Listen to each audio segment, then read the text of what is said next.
It's my feel-good breakfast show. Well, a very warm welcome back to your feel-good breakfast show, Expresso, on SABC3. Now, here's some very exciting and very interesting news. I don't know if you heard this, but last week a huge treasure trove of fossils were unearthed during roadworks on the N2 highway near Grahamstown. And joining us on the line today to help us better understand this discovery is paleontologist Dr. Robert Guess. Doctor, thank you very, very much for joining us. Thank you.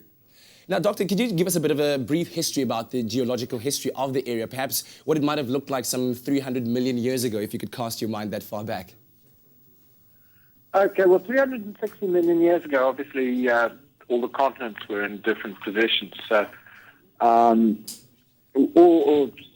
Africa at the time was part of the sort of supercontinent Gondwana, which was made up of South America, Africa, Antarctica, Australia, India, and Madagascar. And what was the Eastern Cape was only about 15 degrees from the South Pole. So there was a sort of a southern inland sea that was near the South Pole. And the South Pole was in Brazil. And along the Eastern Cape coast here, you see these sort of sandstone ridges around Grahamstown.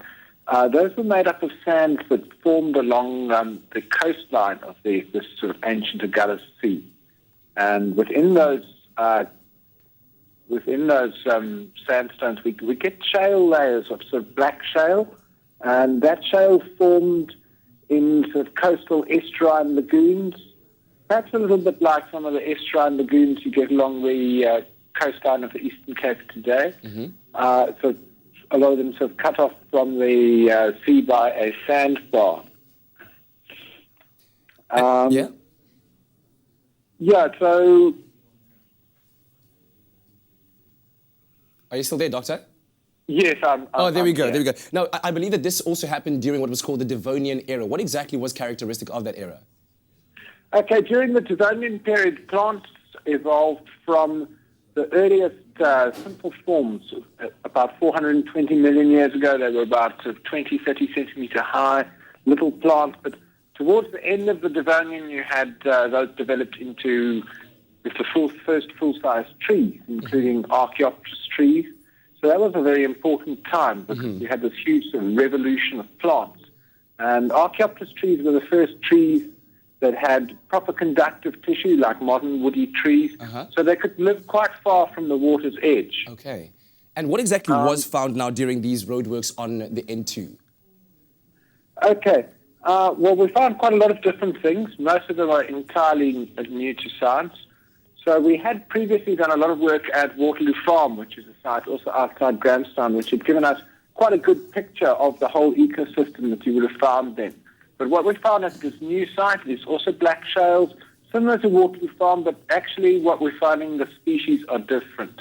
So with the exception of one species, everything we found at this new site is new. So it includes little mud clams and ancient plant forms, and also remains of Archaeopteris. We had previously found Archaeopteris remains at Waterloo Farm, but what we found there was mainly sort of fragmentary bits of fronds. For the first time, what's really exciting, we've got whole fronds of Archaeopteris. They look like sort of half-meter long fern fronds.